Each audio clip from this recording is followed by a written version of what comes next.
दीप प्रज्वलन करेंगे। हमारे बीच में पधार चुके हैं मध्य प्रदेश के नगरीय एवं प्रशासन मंत्री भूपेंद्र सिंह जी। मैं चाहूंगी जोरदार तालियों से आप भूपेंद्र सिंह जी का स्वागत करेंगे।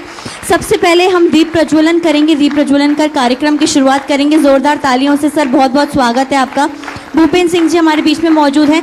मध्य प्रदेश के रेसिडेंट एडिटर संदीप भमरकर सर और छत्तीसगढ़ के रेसिडेंट एडिटर आशीष तिवारी सर से मैं रिक्वेस्ट करूंगी वो स्टेज पर आए। मध्य प्रदेश के सेल्स हेड अनुज तिवारी सर और हमारे साथ यहाँ पर मौजूद हैं देवी अहिल्या हॉस्पिटल्स के डायरेक्टर अजय हार्डिया जी, उनका भी मैं स्वागत करूंगी। साथ ही हमारे साथ थिंक गैस के जो प्रेसिडेंट है संदीप त्रेहान जी, सभी जो हैं उनका मैं स्वागत करूंगी दीप प्रज्वलन के लिए।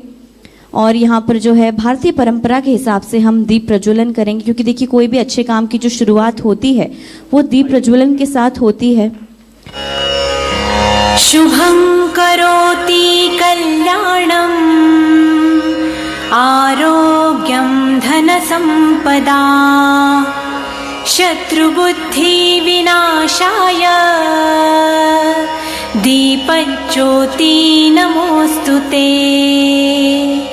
दिव्या दिव्यारे दीपत्कार कानी कुंडल मोतीहार दिव्याला पाहून नमस्कार तिळाचे तेल कापसाची वात दिवा तेवे देवा पाशी उजेड पडे विष्णु पाशी माझा नमस्कार सर्व देव देव। मेडिकल क्षेत्र के बारे में अजय जी से मैं चाहूंगी कि वो यहाँ पर आए और हम लोग अपना जो सेशन है, सबसे पहला सेशन जो कि मेडिकल के जो यहाँ पर मेडिकल विंग के काफी सारे स्टूडेंट्स हैं वो यहाँ पर मौजूद हैं, उनसे बातचीत।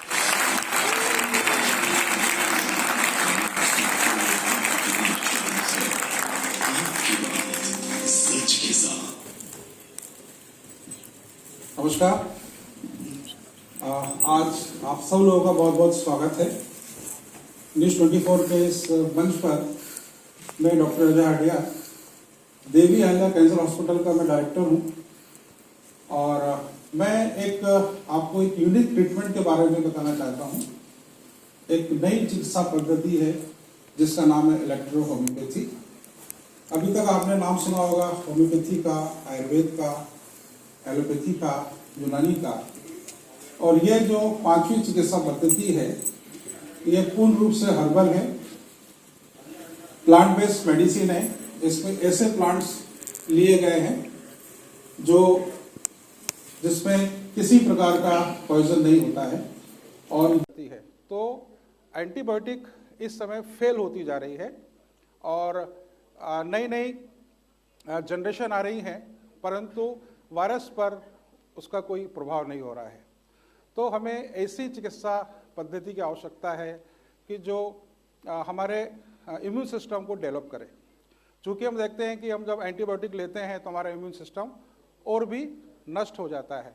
तो अभी आपने देखा हो कोविड के अंदर आयुर्वेद के ऊपर लोगों ने काढ़ा पिया, सब चीज़ें पी, तो अपना इम्यून सिस्टम को बढ़ाया। तो इलेक्ट्रोपैथी चिकित्सा पद्धति भी अपना इम्यून सिस्टम बढ़ाती है। ये हमारे ब्लड और लिम्फ को प्यूरिफाई करती है। हम बोलते हैं कि हमारे शरीर में जो दो वाइटल फ्लूइड होते हैं, ब्लड और लिम्फ, और उसमें यदि कोई अशुद्धि होती है, इम्प्योरिटी होती है, किसी भी अननोन कारण से उसको प्योर करती है।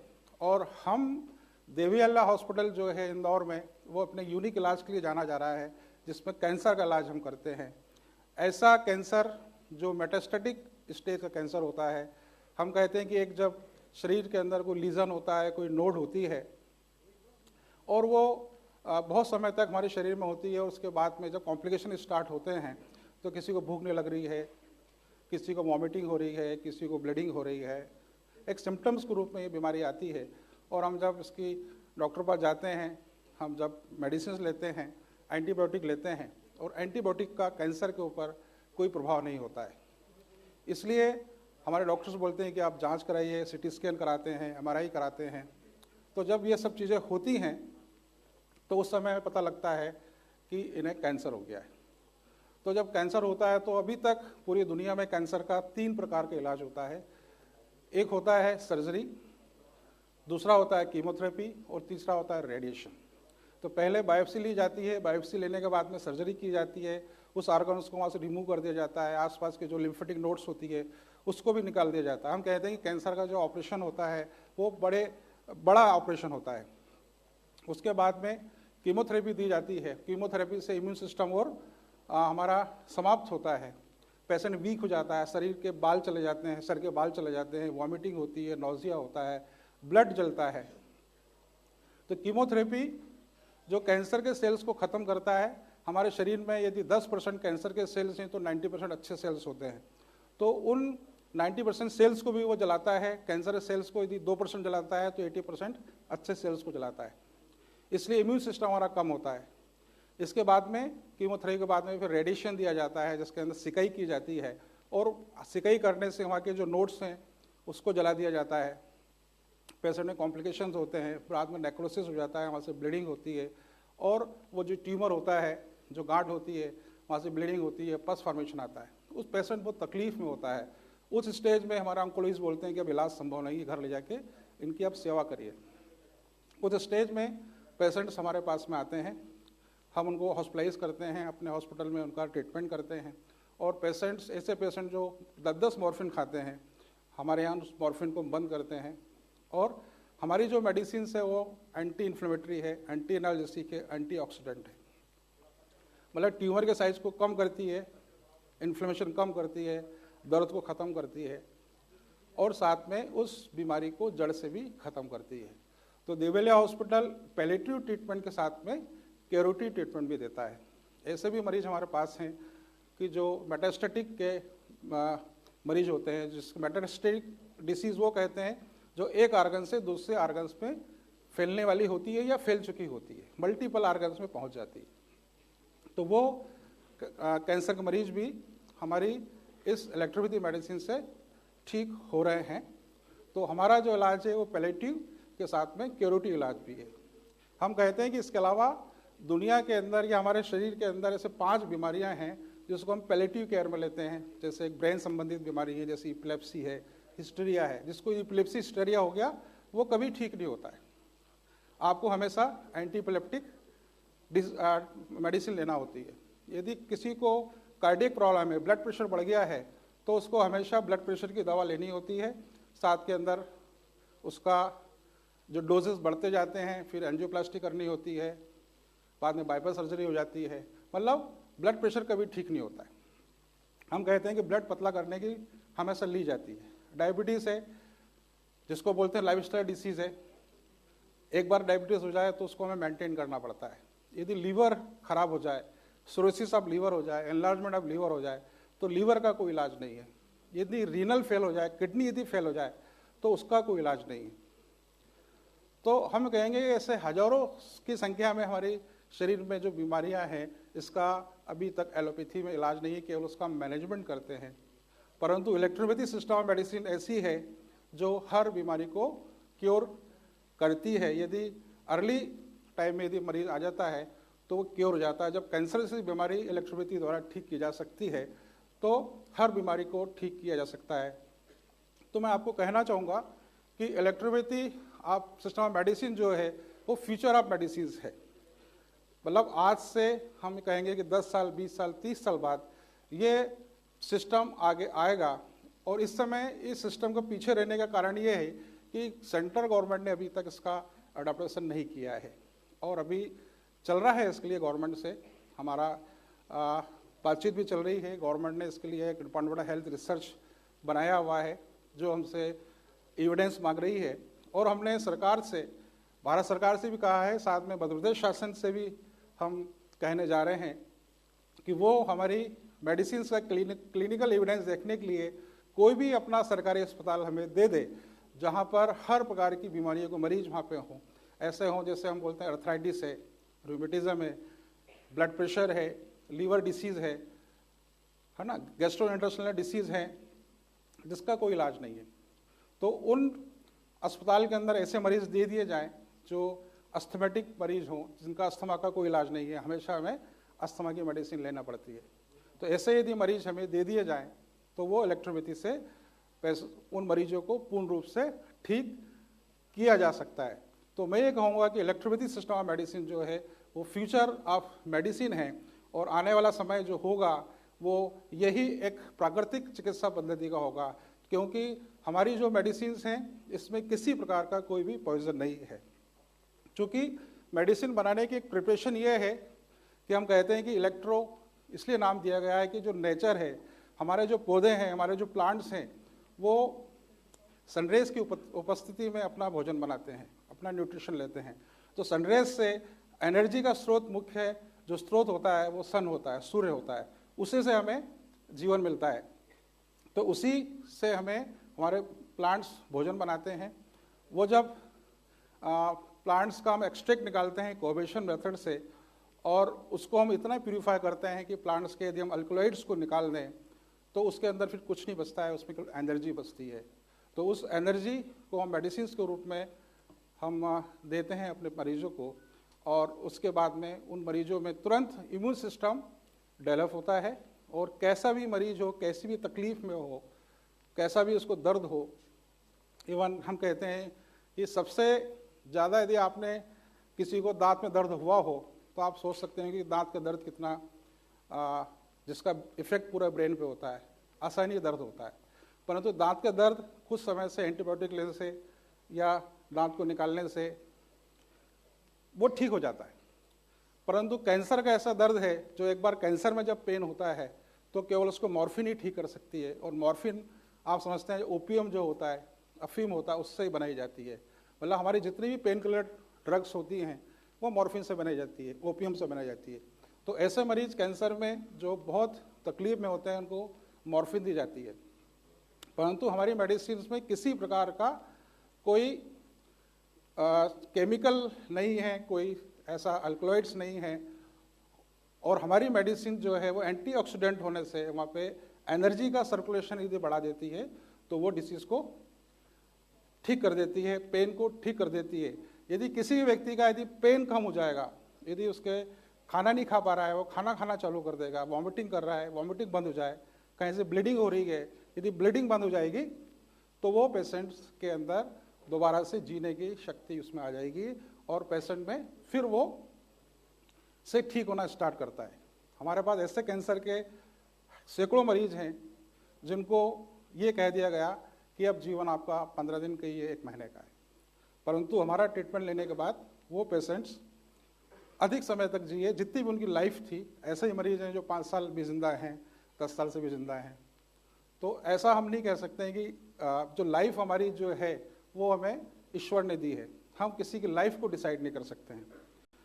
परंतु जब पेशेंट बहुत तकलीफ में होता है तो उस समय यदि वो खाना नहीं खाएगा, कहीं से ब्लीडिंग होगी, तो निश्चित ही कि यदि इसको हम रोक नहीं सकते हैं, ऐसी कोई दवा हमारे पास उपलब्ध नहीं है, तो निश्चित ही कि वो मरीज 8 दिन, 15 दिन, 20 दिन में उसकी डेथ हो जाएगी। तो इसलिए हमारे ऑन्कोलॉजिस्ट बोलते हैं कि अब इनकी सेवा करिए, अब इनकी इसमें लाइफ नहीं बची है।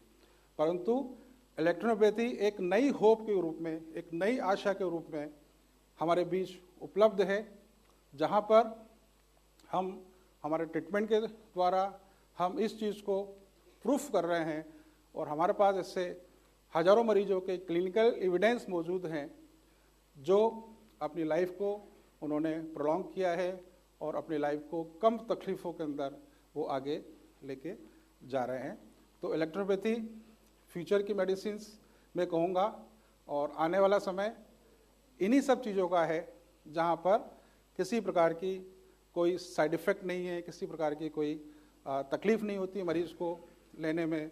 हमारा जो ट्रीटमेंट है बहुत ही मैं कहूँगा कि बहुत ही फेमिलियर ट्रीटमेंट है, किसी प्रकार का इसमें कोई नुकसान नहीं होता है और ट्रीटमेंट भी बहुत आसान तरीके से इसमें किया जाता है। और एक बात और मैं कहना चाहूँगा कि इस इलेक्ट्रोपैथी सिस्टम के अंदर हमारा एक इंस्टीट्यूट भी है जहाँ पर हम फ्यूचर के अंदर ऐसी हम कोशिश करेंगे कि आप जैसे यंगस्टर्स जो स्टूडेंट्स हैं उनको वहाँ पे प्रॉपर रूप से हम एजुकेशन दें। जिस प्रकार से MBBS में पढ़ाई की जाती है वैसे ही इसका 5 साल का कोर्स भी हम लोग बहुत ही जल्दी इसको स्टार्ट करने जा रहे हैं, जो एक नई विधा को एक ट्रेनिंग दे के, एक जो MBBS में जो सब्जेक्ट होते हैं वही सब्जेक्ट इसमें शामिल किए गए हैं और वो इसमें एडमिशन लेते हैं, 5 साल की स्टडी करते हैं, तो वो इस समाज के अंदर एक नए एक्सपर्ट के रूप में अपना जीवन वो चला सकते हैं और नई आशा के रूप में वो आ सकते हैं।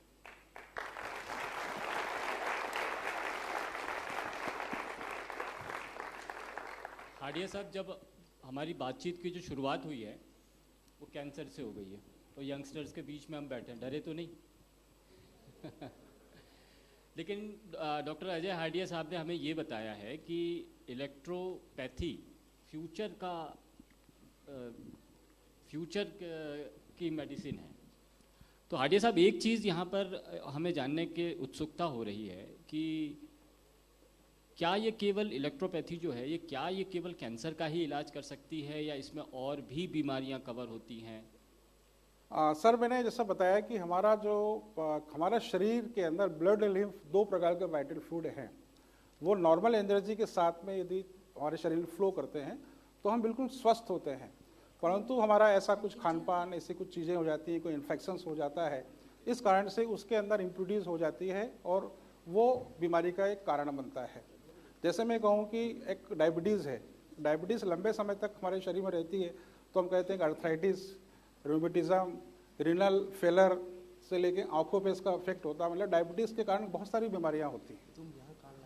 तो इसके अंदर हर प्रकार की बीमारी का इलाज संभव है। जैसे मैंने बताया कि 5 बीमारियां जो पैलेटिव केयर के रूप में ली गई है, जैसे एपिलेप्सी, हिस्टीरिया ब्रेन में होती है ना, मेंटल डिसऑर्डर जिसको हम बोलते हैं।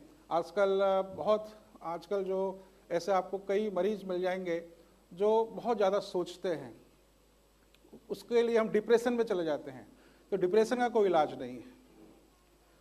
अस्थमा यदि एक बार हो जाता, अस्थमा का कोई इलाज नहीं है। ब्लड प्रेशर हो जाए, उसको कोई इलाज नहीं है।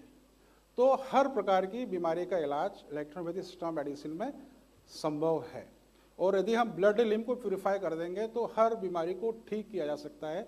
हमने अभी देखा है कि कोविड के अंदर भी हमारा कैंसर हॉस्पिटल कंटिन्यू काम करता रहा और हमारे पास ऐसे मरीज एडमिट हुए जो कैंसर के मरीज थे, क्योंकि कैंसर के मरीज में पहले ही इम्यूनिटी कम होती है तो बहुत जल्द वो कोविड से ही पॉजिटिव हो गए। हमने कोविड का भी इलाज किया और कैंसर का भी इलाज किया, और हमने दोनों ही बीमारी से उनको हमने बाहर किया। तो इसमें हर प्रकार की बीमारी का इलाज संभव है, वो चाहे स्किन डिसीज हो, अस्थमा हो, रीनल फेलर हो या कैंसर हो। मेडिकल में आमतौर पर ये होता है कि हर बीमारी के लिए अलग स्पेशलिस्ट होते हैं, क्या इलेक्ट्रोपैथी में भी इसी तरह का कुछ होता है? हाँ जी, बिल्कुल सर। हमारी जो मेडिसिन है वो एक आर्गन्स पे काम करती है, अलग अलग आर्गन्स से काम करती है। तो कहेंगे कि ऐसा है, लीवर की डिसीज है तो लीवर के एक्सपर्ट भी हमारे यहाँ मिल जाएंगे, हार्ट पे भी काम करती है तो हार्ट के एक्सपर्ट भी मिल जाएंगे, रेस्पिरेटरी डिसीज पे काम करती है, रेस्पिरेटरी के भी आपको एक्सपर्ट मिल जाएंगे। तो हर प्रकार के एक्सपर्ट्स अवेलेबल हैं। यहाँ से कुछ क्वेश्चंस आ रहे हैं। आप वहाँ माइक है, एक माइक प्रोवाइड, वहाँ पर माइक प्रोवाइड कराइएगा, और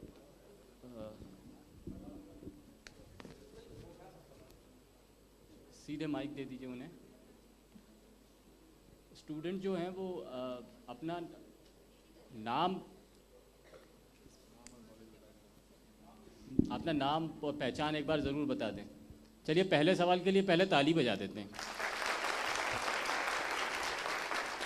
जी, सवाल कीजिए आपका। Myself Bhavika and I am a BHMS student. Sir, मेरा क्वेश्चन ये है कि आपका मोड ऑफ ट्रीटमेंट क्या है? देखिए, मैंने बताया हमारा mode of treatment electro homeopathy है, जो मेडिसिन से ही हम ट्रीटमेंट करते हैं। और सर, मेजर डिफरेंस क्या है होम्योपैथी और इलेक्ट्रो होम्योपैथी? देखिए, आप यदि होम्योपैथी के स्टूडेंट्स हैं तो हम सब लोग अच्छे से जानते हैं कि होम्योपैथिक जो मेडिसिन है वो सिम्टोमेटिक रूप से काम करती है, लक्षणों पर आधारित चिकित्सा पद्धति है, और सिमिलस कुरेंचर इसका एक वो है, लाइक और लाइक, समानता से समानता का चयन होता है। और इसमें आपके होम्योपैथी में सिंगल ड्रग सिस्टम है, और चूंकि आज के समय में होम्योपैथी को हम बोलते हैं कि कॉम्प्लेक्स पैथी के रूप में प्रयोग किया जा रहा है, और एक साथ में 5-5, 7-7 मेडिसिन हम देते हैं, तो हम कई बार देखते हैं कि 5 मेडिसिन दे रहे हैं, 5 में से 3 मेडिसिन पॉजिटिव काम कर रही है और 2 मेडिसिन नेगेटिव काम कर रही है। तो कई बार पेशेंट्स को फायदा होता है, कई बार पेशेंट्स को फायदा नहीं होता है। इलेक्ट्रोहोम्योपैथी मेडिसिन की स्पेशलिटी ये है कि ये कॉम्प्लेक्स मेडिसिन है। हमारी हर मेडिसिन कॉम्प्लेक्स है। मैं कहूँगा कि हम बोलेंगे स्कोरफ्लोस-1 एक हमारी मेडिसिन है जिसके अंदर 9 प्लांट्स का एक्सट्रैक्ट निकाल के मेडिसिन तैयार की गई है। तो हमारी हर मेडिसिन में किसी में 9 प्लांट्स हैं, किसी में 12 प्लांट्स हैं, किसी में 6 प्लांट्स हैं, और उन्हीं को अलग अलग क्वांटिटी में उसको मिला के हम मेडिसिन तैयार करते हैं। दूसरी बात है कि होम्योपैथी में नोसोड्स का इस्तेमाल किया गया है, पॉइजन का इस्तेमाल किया गया है, परंतु इलेक्ट्रोपैथी में केवल 140 प्लांट्स का एक्सट्रैक्ट निकाल के मेडिसिन तैयार करते हैं। और इसको हम इतना प्यूरिफाई करते हैं कि अल्कलॉइड्स निकाल लेते हैं, तो हमें शरीर के अंदर ये नुकसान यदि करते हैं प्लांट्स में तो वो अल्कलॉइड्स हमें नुकसान करते हैं, तो हम इसको निकाल देते हैं, तो इसलिए इसका कोई साइड इफेक्ट भी नहीं है। और इसको बिग लेवल पर स्प्रेड करना हो तो कैसे करेंगे? जी, बिग लेवल पर स्प्रेड करना हो? हाँ, देखिए बिग लेवल पे स्प्रेड करने के लिए हम लोग अलग अलग प्रोग्राम करते रहते हैं। हम लोग अपने फेसबुक पे, हम यूट्यूब पे हमारे सिस्टम के बारे में, मेडिसिन के बारे में अवेयरनेस हम लोग बढ़ा रहे हैं। और आज के समय में देश के अंदर कई हमारे पास जो मरीज जो आ रहे हैं वो हिंदुस्तान से, हमारे पास मैक्सिमम मरीज टाटा के, एम्स के और स्टेट, जो अलग अलग स्टेट में अंदर जो कैंसर हॉस्पिटल है वहाँ के मरीज आ रहे हैं। तो धीरे धीरे इस सिस्टम के बारे में लोग जान रहे हैं, अवेयर हो रहे हैं और ट्रीटमेंट के लिए आ रहे हैं। और हमको गवर्नमेंट हॉस्पिटल्स प्रोवाइडेड क्यों नहीं है, उसके लिए हम क्या कर सकते हैं कि हमें गवर्नमेंट हॉस्पिटल्स प्रोवाइडेड हो प्रैक्टिस के लिए? हाँ, देखिए यही बात हम गवर्नमेंट से भी हमने कही है, हमने स्टेट गवर्नमेंट से, सेंट्रल गवर्नमेंट से हमने ये बात कही है। और ये बात इस मंच से फिर मैं कहना चाहूँगा, आज हमारे यहाँ हेल्थ मिनिस्टर भी इस मंच पे आने वाले हैं, उस पर हम उनसे निवेदन भी करेंगे कि हमें कोई भी सरकारी हॉस्पिटल दिया जाए जहाँ पर एक्सपर्ट डॉक्टर्स आपके रहेंगे, पेशेंट्स सरकार के रहेंगे, जो वो अलग अलग सिस्टम द्वारा कहेंगे कि प्रूव होंगे कि इनका इलाज नहीं हो सकता है, और ट्रीटमेंट हमारा रहेगा, मेडिसिन हमारी रहेगी। तो इससे एक प्रूविंग हो जाएगा कि हम 1 महीने में, 2 महीने में, 3 महीने के अंदर पेशेंट्स में हम कितना हम कर रहे हैं। क्योंकि हम एविडेंस की बात इसलिए करते हैं कि कोई पेशेंट आता है तो पहले हम उसकी एक्सरे कर लें, उसका हम सिटी स्कैन कर लें, उसका पैथोलॉजिकल हम टेस्ट कर लें, और हम जब ट्रीटमेंट करें तो ट्रीटमेंट के बाद फिर हम 15 दिन या 1 महीने के बाद फिर से दोबारा से उसकी पैथोलॉजी जांच करें, एक्सरे करें, सिटी स्कैन करें। तो पेशेंट्स में एक तो हमें क्लिनिकली पता लगता है, फिजिकली हम पता कर सकते हैं, और हम टेस्ट के द्वारा प्रूव कर सकते हैं कि हमारी मेडिसिन ने इस पेशेंट को इतना ठीक कर दिया। ये तो मेरे ख्याल से अगर स्वास्थ्य विभाग के अधिकारी या सरकार के लोग सुन रहे होंगे तो ये आप तो उनकी मदद ही कर रहे हैं, क्योंकि जिस तरह से डॉक्टर्स की कमी है, मेडिकल स्टाफ की कमी है, उसमें आपकी मदद ही होगी। एक सवाल और आ रहा है हाडिया साहब यहाँ से, आप अपना इंट्रोडक्शन दीजिए पहले प्लीज़। नमस्कार sir, my self Pratibha Yadav, I am from Makhanlal Chaturvedi university. Sir मेरा क्वेश्चन ये है कि सोराइसिस जो एक डिजीज़ है वो उसका मतलब इलाज नहीं है एलोपैथी में, होम्योपैथी या आयुर्वेदिक में, यही बोला जाता है कि इसको आप मेंटेन करिए बाकी ठीक रहेगा, तो इसका ट्रीटमेंट है क्या जो जड़ से खत्म कर सके? जी बिल्कुल बिल्कुल, इसका भी है। मैंने बताया कि स्किन डिसीज के अंदर ऐसी है जैसे एक्जिमा है, सोराइसिस है, जो एक बार होने के बाद में क्या होता है कि हम एंटीबायोटिक दे के कुछ समय के लिए उसको हम रोक देते हैं, परंतु फिर वो 2 महीने 3 महीने बाद फिर से वापस से वो डेवलप हो जाती है। तो इलेक्ट्रोपैथी के द्वारा हम सोराइसिस को या एक्जिमा को हम जड़ से ख़त्म कर सकते हैं। इसलिए हम ख़त्म कर सकते हैं कि हमने बताया कि डिसीज़ का कारण ब्लड लिम्फ की इम्प्योरिटीज़ है। यदि हम मेटाबॉलिज्म को ठीक कर दें, जितनी भी स्किन डिसीज़ हो रही हैं वो मेटाबॉलिक डिसऑर्डर से कारण हो रही है, तो मेटाबॉलिज्म यदि हम ठीक कर देंगे तो कोई भी स्किन डिसीज़ है या कोई भी गैस्ट्रो इंटरनाइजर जो है उससे संबंधित बीमारी है उसको हम ठीक कर सकते हैं। ये बहुत अच्छी जानकारी दी है आपने। कई बीमारियां तो के वक्त में मरीज़ असहाय हो जाते हैं, उसके परिवार के लोग, और ये इलेक्ट्रोपैथी, ये हमको बहुत अच्छी जानकारी मिल रही है मेरे ख्याल से कि भविष्य का मेडिसिन अगर कोई है तो वो भी हमारे सामने अवेलेबल है। हाडिया साहब एक चीज़ और मुझे बता दीजिए कि इसका एजुकेशन, इसका हमें हासिल करना हो तो ये दूसरी चिकित्सा पद्धतियों से क्या कोई महंगा है या सस्ता होता है, इजीली अवेलेबल है, और इसको इस चिकित्सा पद्धति को सीखने के लिए, इसमें इसे पढ़ने के लिए कैसे स्टूडेंट ये है आपसे अप्रोच कर सकता है? हाँ देखिए, अभी तो ये मैं कहूँगा कि इसके एजुकेशन जो हो रहा है वो हमारी एक संस्था स्तर से ही इसका एजुकेशन हो रहा है। अभी सरकार की ओर से कोई इसमें मदद नहीं है, और इसके लिए अभी सेंट्रल गवर्नमेंट से हमारा एक एसोसिएशन चल रहा है, और डिपार्टमेंट ऑफ हेल्थ रिसर्च ने इसकी एक कमेटी बनाई है, और बहुत जल्दी 6 महीने में इसके रिजल्ट आने वाले हैं। वो जब पॉजिटिव रिजल्ट हो जाएंगे तो फिर एक पूरा इसका एक इंफ्रास्ट्रक्चर और पूरा इसका एक सिलेबस, एक करिकुलम इसका तैयार हो जाएगा। परंतु अभी जो हमारा जो इसका जो ट्रेनिंग चल रही है वो 4 साल का 4 ईयर कोर्स होता है, 1 साल की इंटर्नशिप होती है। और इसको बहुत ज़्यादा ऐसा नहीं है कि इसमें बहुत ज़्यादा एजुकेशन महंगा है, इसको कोई भी नॉर्मल कैटेगरी के बच्चे इस कोर्स को कर सकते हैं और अपना फ्यूचर बना सकते हैं। और ये भारत सरकार में मान्य है या दुनिया में कहीं और जगह इस चिकित्सा पद्धति को मान्यता मिली? देखिए, ये चिकित्सा पद्धति अभी जो है भारत सरकार ने इसकी प्रैक्टिस के ऊपर कहा है कि आप प्रैक्टिस इसकी कर सकते हैं। चूँकि इसके लिए हाई कोर्ट ने और सुप्रीम कोर्ट ने एक ऑर्डर पास किया है और ये कहा है कि मेडिकल काउंसिल एक्ट 17, 18, 19 ए के तहत इसके लिए गवर्नमेंट ऑफ इंडिया और स्टेट गवर्नमेंट इसके लिए रूल्स रेगुलेशन फ्रेम करें। और इसके प्रैक्टिस पे उन्होंने परमिशन दिया हुआ है, सेंट्रल गवर्नमेंट ने स्पेशल उसका ऑर्डर निकाला हुआ है और उसी ऑर्डर को फॉलो करते हुए गवर्नमेंट ऑफ इंडिया ने इसकी कमेटी बनाई हुई है। और बहुत जल्दी कमेटी जब इसके पक्ष में रिपोर्ट देगी तो जो हर चिकित्सा पद्धति के लिए जो सुविधाएं प्राप्त हैं वो सब इसमें भी हो जाएगी। Thank you very much doctor Hardia साहब, हमें बहुत महत्वपूर्ण जानकारी देने के लिए thank you very much. Thank you sir, बहुत बहुत धन्यवाद। एक और बार जोरदार तालियां हो जाएं सर के लिए, इतना इंटरैक्टिव सेशन और इतनी अच्छी जानकारी आपने दी। सर, उम्मीद है कि बच्चों को ये जानकारी पसंद आई होगी और जो भी इनकी क्वेरीज थी वो सॉल्व हुई होंगी। हमारे रेसिडेंट एडिटर संदीप भमरकर सर से मैं रिक्वेस्ट करूंगी प्लीज़ वो स्टेज पर आएँ। और यहाँ पर हमारे बीच में अजय हार्डिया जी पहुँचे हैं और उन्होंने इतना इंटरैक्टिव सेशन यहाँ पर रखा, स्टूडेंट्स को भी पसंद आया होगा। सम्मान में उनके एक मोमेंटो हम यहाँ पर उनको प्रेजेंट करना चाहेंगे। अजय जी, बहुत अच्छा सेशन था, मतलब मुझे बिल्कुल नहीं मालूम था कि ऐसी भी कोई टेक्निक्स हैं और अलग अलग टेक्निक्स ऐसी मध्य प्रदेश में हमारे पास हैं। आशीष सर को भी मैं रिक्वेस्ट करूंगी, रेसिडेंट एडिटर हमारे जो रायपुर छत्तीसगढ़ में हैं, मैं उनसे भी रिक्वेस्ट करूंगी आशीष तिवारी सर से वो प्लीज़ स्टेज पर आएँ और हमारे अजय हार्डिया जी का जो है वो सम्मान करें, एक मोमेंटो उनको प्रेजेंट करें जो इतना अच्छा इंटरेक्टिव सेशन रहा है। मौजूद हैं रेसिडेंट एडिटर मध्य प्रदेश और छत्तीसगढ़ के संदीप भमरकर सर, आशीष तिवारी सर और एमपी सेल्स जो हेड हैं अनुज तिवारी सर, वो यहाँ पर है हमारे साथ मौजूद। उसके बाद